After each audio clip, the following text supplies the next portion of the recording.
on a vraisemblablement découvert quelque chose de gigantesque, dont l'origine est probablement extraterrestre, enfoui à plusieurs centaines de kilomètres de profondeur, sous l'Afrique et le Pacifique.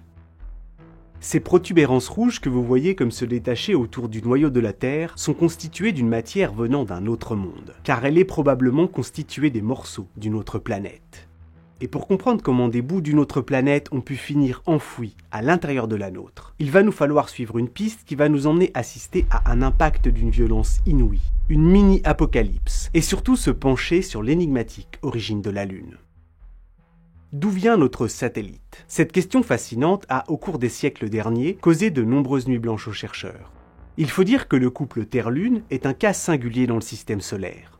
La Terre est en effet la seule planète rocheuse du système à posséder un satellite aussi massif. Mercure, Vénus, comme Mars, en sont dépourvus. Et si l'on met de côté Pluton et son imposant satellite Charon, la Terre est de loin la planète du système solaire ayant la plus grande lune au regard de sa taille. Le fait que notre satellite possède un rayon de l'ordre d'un quart de celui de notre planète, pour 1/80e de sa masse, tout comme la distance qui nous en sépare aujourd'hui, et que vous voyez à l'image toute proportion gardée, nous raconte une histoire terrible. Car les lois de la mécanique céleste étant ce qu'elles sont, on ne se retrouve pas avec de telles particularités, et aussi éloignées sans raison. Et vous allez voir que le terrible scénario qui est aujourd'hui dans les grandes lignes majoritairement admis pour expliquer l'origine de la Lune est sûrement intimement lié à ces bouts d'une autre planète que l'on retrouve enfouis à l'intérieur de la nôtre. Mais avant d'aller se plonger dans cette histoire fascinante, laissez-moi vous toucher un mot sur le partenaire de cette vidéo, qui soutient régulièrement la chaîne depuis maintenant près de 5 ans. Et pour ça, un immense merci à eux, j'ai nommé NordVPN. Le VPN qui est de très loin le plus sûr et le plus rapide du marché, et grâce à qui on peut préserver son anonymat et la confidentialité de ses informations lorsque l'on évolue sur le net. Avec NordVPN, vous pouvez voyager en toute tranquillité dans le cyberespace. Car avec eux, il devient pratiquement impossible de vous suivre à la trace. Avec leur système de chiffrement des données extrêmement efficace et leur gestionnaire de mots de passe. Ils mènent la vie dure à tous les types de menaces, aux censures et à la surveillance. Et voilà que l'on navigue désormais en toute sécurité, tout en étant certain que derrière nous s'effacent les moindres traces de notre passage. Actuellement, en passant par nordvpn.com/baladementale, et pour à peine le prix d'un café par mois, pour tout abonnement de 2 ans, vous bénéficiez de 4 mois d'abonnement gratuit. Et comme toujours, c'est satisfait ou remboursé pendant les 30 premiers jours. Encore un grand merci à eux. Et sur ce, il est temps de s'attaquer au reste d'une autre planète. L'histoire commence quelques 100 millions d'années après le début de la formation du système solaire, il y a 4 milliards 425 millions d'années, lorsque la Terre primitive, qui est alors dépourvue de satellites, est brusquement percutée par une protoplanète de la taille de Mars. En venant impacter à une vitesse de plusieurs kilomètres par seconde l'ancêtre de notre planète, cet astre, que l'on a coutume de baptiser Theia, va presque instantanément arracher plus d'un dixième de la masse totale de la Terre primitive. Vaporisé par la violence du choc et la température qui au point d'impact monte à plusieurs dizaines de milliers de degrés, des centaines de milliers de kilomètres cubes de roches et de métal sont projetés dans l'espace, où ils vont former un vaste anneau de débris en fusion. Et tandis qu'une partie des éléments chauffés à blanc de ce disque de débris en orbite retombe sur Terre, l'autre s'agglomère pour former en quelques centaines de milliers d'années ce qui deviendra la Lune. Notre satellite naissant est alors recouvert en surface d'un vaste et unique océan de magma bouillonnant, profond de plusieurs centaines de kilomètres, et qui, du fait de la chaleur accumulée par la violence de l'impact, restera en place pendant près de 200 millions d'années. Sur Terre, l'ensemble de la surface a également été entièrement fondu et remodelé, pour constituer un océan global de lave incandescent qui recouvre alors toute la planète. On pense que plusieurs millions d'années de refroidissement seront nécessaires, avant de voir la surface lentement durcir, pour former une croûte rocheuse régulièrement percée par l'intense activité volcanique. Ce décor apocalyptique de feu et de lumière, où des morceaux de planètes sont presque instantanément passés de l'état solide à liquide, avant d'être projetés à des milliers de kilomètres dans l'espace, a probablement été la dernière collision colossale qu'ait connue notre système solaire interne. Et pour comprendre pourquoi ce scénario de fin d'un monde s'est depuis le début des années 1970 progressivement imposé pour expliquer l'existence de notre satellite, il faut nous intéresser aux explications concurrentes qui ont pendant un temps été envisagées, avant d'être éliminées les unes après les autres. On a par exemple pendant longtemps imaginé possible que la Lune se soit formée à partir d'un énorme morceau de la Terre primitive, qui lui aurait été arrachée par la seule force centrifuge, à une époque où celle-ci, extrêmement jeune, tournait extraordinairement vite sur elle-même. Certains ont même suggéré que l'immense océan Pacifique, dépourvu de continents en surface, puisse être une sorte de cicatrice, attestant de cet événement. On a également proposé que notre satellite se soit formé de son côté, seul, isolé, avant d'être simplement capturé par le champ gravitationnel terrestre. Ou encore que la Terre et la Lune se soient formées ensemble, en même temps, à partir d'un unique disque d'accrétion primordial. Le souci, c'est qu'aussi séduisantes qu'aient pu être sur le papier ces hypothèses, elles ont toutes échoué, à un moment ou à un autre, à expliquer certaines des particularités du couple Terre-Lune. Par exemple, l'hypothèse qui voudrait que la Lune ait été arrachée à notre planète par la seule force centrifuge se révèle fausse lorsque l'on étudie en détail les particularités de l'orbite lunaire. Le mouvement des corps en orbite est contrôlé par les lois de la mécanique céleste, et en étudiant le système Terre-Lune, on est capable de remonter dans le temps pour en connaître les dynamiques originelles. On sait ainsi que la Terre devait tourner très rapidement au moment où la Lune s'est formée, et cette dernière devait être beaucoup plus proche qu'elle ne l'est aujourd'hui.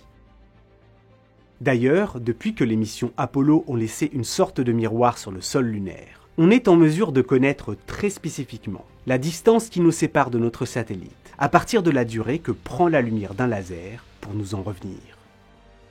Et ceci nous permet de confirmer ce que les équations de la gravité prédisaient déjà. Notre satellite s'éloigne de nous grossièrement à la vitesse à laquelle poussent nos ongles de main. Or, en s'éloignant, la Lune exerce des effets de marée, qui ralentissent légèrement la rotation de notre planète sur elle-même, ce qui augmente donc lentement, mais inexorablement, la durée de nos journées.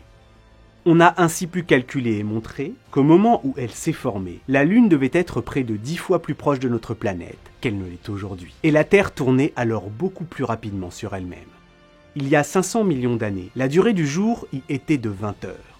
Il y a 2,5 milliards d'années, d'à peine 12 heures. Et peu après s'être formée, il y a de cela quelques 4,4 milliards d'années, la Terre primitive tournait sur elle-même, près de 5 fois plus rapidement qu'elle ne le fait aujourd'hui. La durée d'une journée était alors d'environ 5 heures. Une valeur certes impressionnante, mais loin d'être suffisante pour arracher par la seule force centrifuge des pans entiers d'une planète.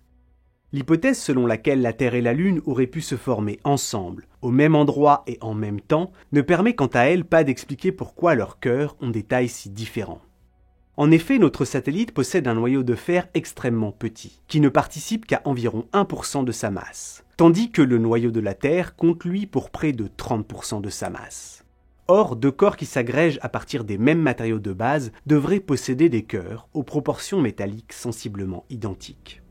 Quant à la théorie de capture gravitationnelle, d'une lune errante qui se serait formée ailleurs dans le système solaire, elle a été invalidée dans les années 70, lorsque l'analyse des centaines de kilogrammes d'échantillons lunaires ramenés par les expéditions des missions Apollo ont montré que la composition de la surface de notre satellite était sensiblement similaire à celui du manteau de la Terre.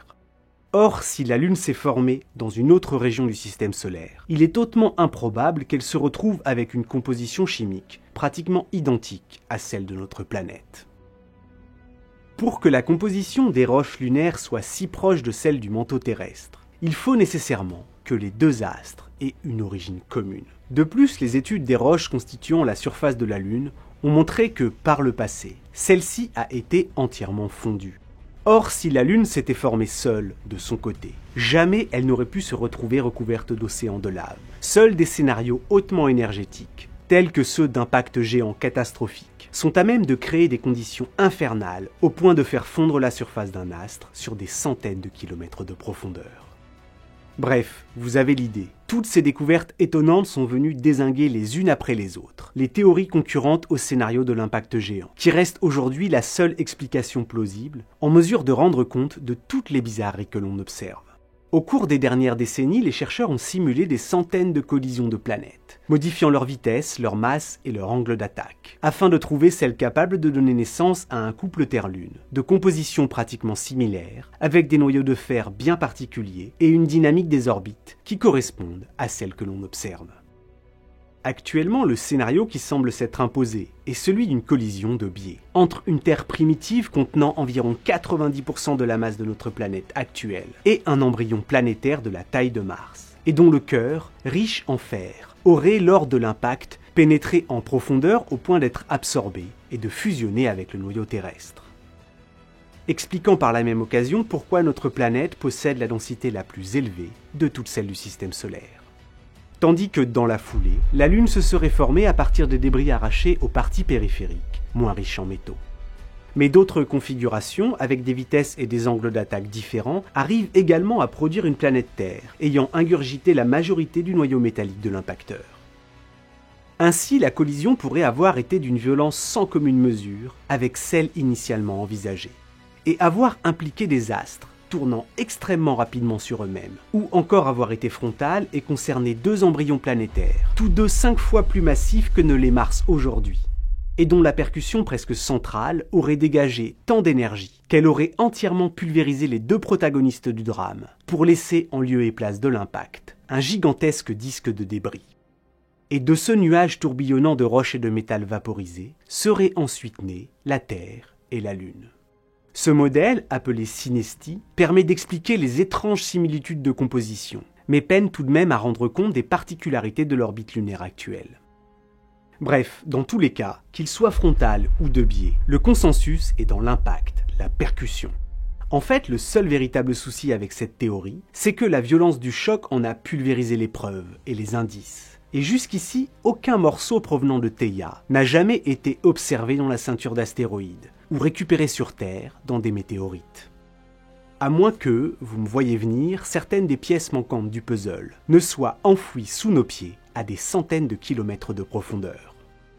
Au cours des années 1980, on a en effet découvert dans les profondeurs de la Terre d'étranges anomalies, de vastes structures énigmatiques situées sous le continent africain et l'océan Pacifique. Ces amas de roches aussi vastes que ne le sont nos continents en surface ont été mis à jour grâce aux ondes sismiques, qui, en venant faire grincer et trembler l'intérieur du globe, nous permettent de cartographier sa structure interne. Car la vitesse de ces ondes et leur capacité à se propager dépend de la nature des roches, des types de matériaux qu'elles traversent. Ainsi, elles peuvent être utilisées pour, à la manière d'un scanner, nous fournir une image en 3D de l'intérieur de la Terre. C'est d'ailleurs en partie grâce au sismographe déposé à la surface de la Lune que nous connaissons sa structure interne. Car même si notre satellite n'a pas d'activité tectonique comme notre planète, il est régulièrement sujet à des tremblements de Lune, qui sont provoqués par des impacts de météorites, ou par les effets de marée qui en font parfois trembler les profondeurs. Au cours des dernières années, les cartes de l'intérieur de notre planète ont gagné en précision, et les 2 immenses régions énigmatiques dont je vous ai parlé commencent à nous livrer une partie de leurs secrets et des détails de leurs contours. On pense aujourd'hui que ces anomalies, qui s'étendent latéralement sur des milliers de kilomètres et peuvent par endroits atteindre 1000 km d'épaisseur, sont vraisemblablement composées de roches légèrement différentes de celles du manteau qui les entoure. Des roches dont la structure particulière viendrait légèrement freiner les ondes sismiques qui les traversent, et ainsi nous révéler l'existence de ce que l'on pense être des fragments de Theia, n'ayant été ni propulsés dans l'espace, ni mélangés avec les matériaux constituant la Terre primitive. Partiellement fondus à l'impact et restés en grande partie intacts, ces gigantesques blocs légèrement plus denses que leur environnement auraient en quelques millions d'années coulé dans l'océan de magma avant de s'arrêter à proximité du noyau terrestre, où reposeraient aujourd'hui les vestiges engloutis d'une ancienne planète. Pensez-y la prochaine fois que vous posez les pieds au sol en Afrique ou au milieu du Pacifique. À plusieurs centaines de kilomètres sous vos pieds, il y a les restes d'une planète aujourd'hui disparue, et dont une grande partie a contribué à former la Lune. Ces immenses anomalies ont même une influence à grande échelle sur notre planète. Celle du Pacifique, et qui s'étale sur près de 3000 km de large, est associée à de multiples panaches mantéliques, ainsi qu'à de nombreux points chauds, tandis que celle située sous l'Afrique est très probablement responsable de l'anomalie de l'Atlantique Sud. On pense en effet que la vaste région de l'hémisphère sud où le champ magnétique terrestre faiblit doit son existence à la présence, à des milliers de kilomètres de là, d'impressionnants volumes de roches dont les concentrations en fer contribuent à légèrement dévier et affaiblir le champ magnétique de notre planète. Au niveau de l'anomalie de l'Atlantique Sud, le nombre de particules chargées provenant du Soleil qui arrivent à se frayer un chemin jusqu'à proximité de la Terre est bien plus élevé qu'ailleurs, si bien que les satellites en orbite y sont exposés à des niveaux de rayonnement ionisant possiblement dommageables. Autrement dit, si le télescope spatial Hubble ne prend pas de clichés lorsqu'il passe par ici, lorsqu'il survole l'anomalie, c'est à cause des restes engloutis d'une ancienne planète. Et j'aime bien, je dois dire, penser au fait que la quasi-totalité des éléments qui nous entourent, au même titre que ceux qui nous constituent, se sont retrouvés, il y a de cela plusieurs milliards d'années, au cœur de ce brasier infernal. D'ailleurs, sur ce point, j'aimerais vous partager une étrangeté. Si cet impact nous a donné la Lune, il est également en grande partie responsable du fait qu'il n'y a que très peu d'or, comme de platine, à la surface de notre planète, comme de son satellite. Car la violence de l'impact, en formant des océans de magma profonds de centaines de kilomètres, est venue accentuer la répartition déjà inégale des métaux au sein des astres en fusion. Une grande partie des éléments dits sidérophiles, c'est-à-dire qui aiment se lier au fer, ont ainsi coulé aux grandes profondeurs pour aller alimenter en métaux le noyau. Si bien que la quasi-totalité de l'or que vous retrouvez aujourd'hui en surface de notre planète a été apportée par le bombardement tardif de météorites, enrichis en éléments métalliques. Autrement dit, presque tout l'or découvert par l'humanité est arrivé sur Terre à la suite de cette collision, après que la Lune se soit formée. Dans l'espace, la destruction n'est jamais une fin tragique en soi, mais plus une nouvelle opportunité de création et de renouveau. De ce chaos incandescent primordial et en apparence instable, ont germé les graines d'un couple lancé dans une danse à deux, d'une grande stabilité. En venant remodeler et mélanger la croûte terrestre, cette collision titanesque a peut-être même facilité l'émergence de conditions propices à l'évolution de la vie sur Terre. Définitivement la fin d'un monde, et souvent annonciatrice du début d'un autre.